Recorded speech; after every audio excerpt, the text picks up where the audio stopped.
Good morning, and we are in Genesis 1, and we're going to read Genesis 1 today, Moses 2 tomorrow, and Abraham the next day probably, because there's a lot in these things that they're very similar, and we could probably cover it all the same as you see here. It would be all the same. That'd be 75 verses, and I thought it'd be better to cut them up a little bit and add a little bit in here. Although we don't know everything about the world, how the world was created, it is interesting to note that God has chosen to reveal what God has chosen to reveal about the creation. What does God teach you about it in these verses that we're going to be reading the next few days? It's going to be interesting because there's going to be a little bit of few changes, so that's why it's good to read them together, but I'm going to read them separately a little bit this year. Why does he want you to know these things? That's a very good question that we need to keep in mind. Why are we learning this? Um, as you ponder these accounts, you might consider what they teach you about Heavenly Father, Jesus Christ, and the world and yourself. I think that's a very important thing. I've seen people go through and try to do all sorts of things to understand the creation, but remember the creation is a teaching tool. It's not telling you every little thing that happened. I don't think we're supposed to think, oh, this is exactly how it happened in 7 Earth days, for instance. To enrich your study, consider reading these verses out among God's creations or while listening to a song like All Creatures of Your God and King. I've done that before where I've been out and I've read these things and it really makes a difference. And I would really recommend it. Um, you can find pictures if you want to help as well. There's plenty in um, online as well in um, the Church of Jesus Christ of Latter-day Saints, the um, picture section. Also, here we've got this to help us understand a little more. Yea, verily I say unto you, in that day when the Lord shall come, he shall reveal all things. So we don't know everything. And I don't want to, I remember reading that scripture last year and realizing there's so much we don't know. And don't just say, oh, well, look, the creation had to happen over millions of years or whatever. Who cares? Because he doesn't tell us exactly that. And we'll get into that a little bit.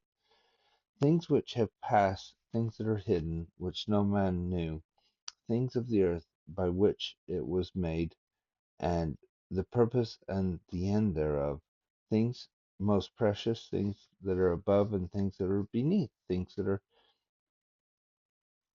in the earth and upon the earth and in the heaven. Those are things that we will be discussing, and this is um, a good help because we realize that um, we haven't got all knowledge about everything just because we've got some accounts of. And the great thing is we have more than one account as well, so we can compare, but we also um, have a wonderful opportunity to just learn. So here we are, the first book of Moses called Genesis, and this is chapter 1. One thing I've noticed in here, again, it's the same thing. We've got pictures here. Like I said, you can get pictures um, and links to the children's things. Um, And then we've got these wonderful related content things. Um, did God create the earth out of nothing? The simple answer is no. I'm not going to go through all of that, not right now. You can. In the beginning, God created heaven and the earth. And the earth was without form and void. It just wasn't organized properly. And so he organized it. And the darkness was upon the face of the deep. And the Spirit of God moved upon the face of the waters. And God said, let there be light. And there was light. And God said, the light, and God saw the light, and it was good. Notice how often he says, it was good. And God divided the light from the darkness, and God called the day light, and God called the light day, and the darkness night, and he called night. Sorry.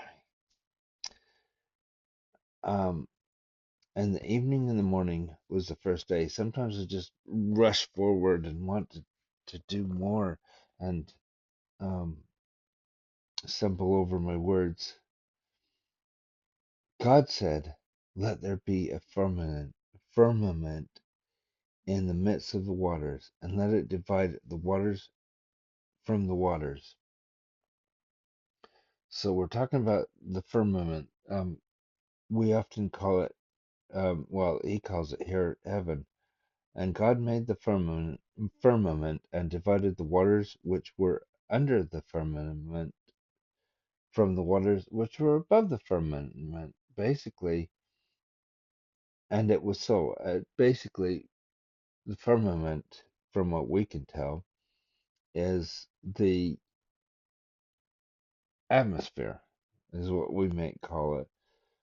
Um, but it could be more than that because he's using it. And remember, he is talking to Moses, and Moses's terms, things that they understood that um, at their time, so that he could understand what they're talking about. And I think, as it says here, God called the firmament heaven, and the evening and the morning was the second day. Um, what's really sad is to think over time, the thousands of people who have lost um, their faith on something so simple as thinking, oh, wait, he said the firmament was heaven. That was something that was above. We've been above there, and as space. Wait, oh no, I don't have faith anymore.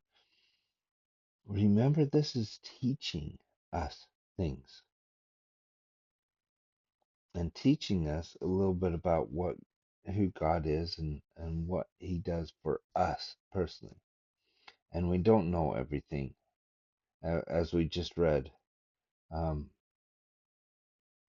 it's important that we understand that each thing has its own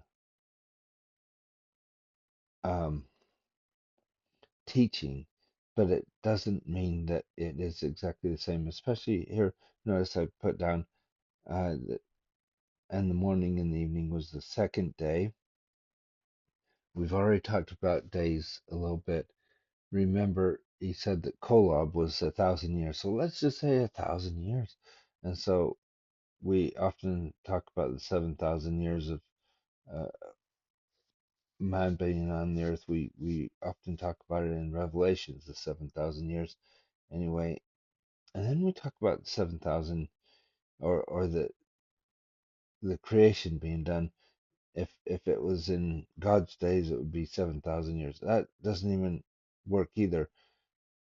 He said he called it a day, and as we read Moses and especially Abraham, we see he talks about them as periods of time. This one happened, and then when it happened, he called it a day. I don't think we can just say, oh, well, oh, that's 24 hours. I've done it all. Oh, that was really hard to get in that last hour. Um, let's not confine God to such a small thing, or to confine him to thinking that he has to do everything in the timeline that we think he must. And God said, and let the waters under the heaven be gathered together into one place, and let the dry land appear. And it was so. And God called the dry land earth, and gathered together the waters, and called he, wait, and the gathering together of the waters called he seas. And God saw it was good. Again, the word it was good. He's making this in a certain way, and he's making sure that what he's done is good. He can do that in our lives as well. With all the chaos we may have in our lives, in the end, and it may take the time, it may take um,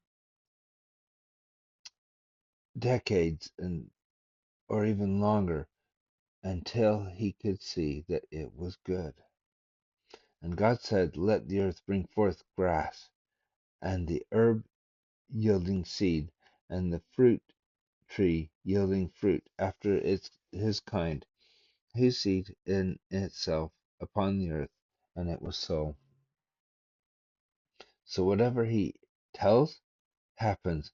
And notice it's each thing. I've always found this interesting that each thing builds on each thing. Get the waters in place because we need water to grow the fruit and the plants. And the earth brought forth grass and herb yielding seed after his kind, and the tree yielding fruit, whose seed was in it itself after his kind. And God saw that it was good. Again, it was good. And the evening and the morning were the third day. We've got that third day. And again, remember, it doesn't matter how long it took. Do you think all the trees grew in one day? Do they do that now? Then why would we think that they all grew in one day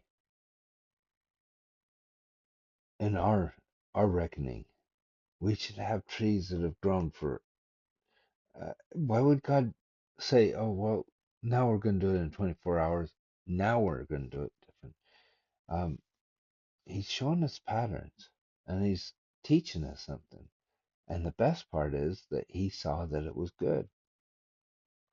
And God said, let there be lights in the firmament of heaven to divide the day from the night, and let them be for signs and for seasons and for days and for years, and let them be for lights in the firmament of heaven, and give the light upon the earth. And it was so.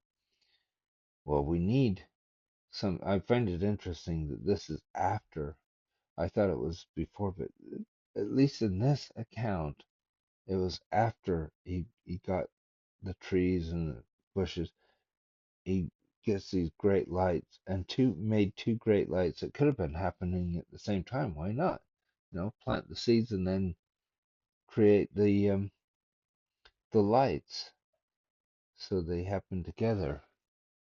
And God made two lights, the greater light to rule the day and the lesser light to rule the night. He made the stars also, and he set them in the firmament of heaven to give light upon the earth, and to rule over the day and the night, and to divide the light from the darkness. And God saw that it was good. And the evening and the morning were the fourth day. So we've got 4 days there. We've got 3 days to go. And God said, let the waters bring forth abundantly the moving creature that hath life, and the fowl that fly above the earth in the open firmament of heaven. So now we're getting those creatures that fly. And God created the great whales, and those that swim, and every living creature that moveth, which the waters brought forth abundantly after their kind, and every winged fowl of his kind. And God saw that it was good. And God blessed them, saying, Be fruitful and multiply, and fill the earth, and fill the waters in the seas, and let the fowl multiply on the earth. And the evening and the morning were the fifth day. And God said, Let the earth bring forth living creature, the living creature after its kind, cattle and creeping thing, and beast of the earth after his kind. And it was so. Notice the green is, this is what God says, and then we obey. And God made the beast of the earth after his kind, and the cattle after their kind, and everything that creepeth on the earth after his kind. And God saw that it was good. And God said, Let us make man in our image, after our likeness, and let them have dominion over the fish of the sea, and over the fowl of the air, and over the cattle, and over all the earth, and every creeping thing that creepeth on the earth. So God created man in his own image. In the image of God created he him. Male and female created he them. I found it interesting that was split.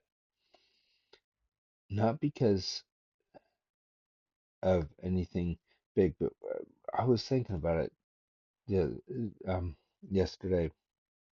When it says the image of God created he him, I think he created all of us in his image. I think that is one statement. He created us in his image. And then he made male and female. Us. I'm not trying to say this is how the creation happened or anything. What I'm saying is the most important thing we can know is that we're children of God. All of us, every one of us, regardless whether we're male or female. But then he created us male and female so that we can work together, we can be together, and we can share together our differences. And God blessed them, and God said unto them, Be fruitful and multiply, and replenish the earth, and subdue it, and have dominion over the fish of the sea, and over the fowl of the air, and over every living thing that moveth upon the earth. That is our reading for today. And look at the last thing we close on is God commanding this male and female. I think we've got a lot of wonderful reading to do, and I hope you're enjoying this because I really just enjoyed it. It went fast, but there's so much in there, and it's so fun to read. And I hope you've enjoyed it, and we'll see you tomorrow.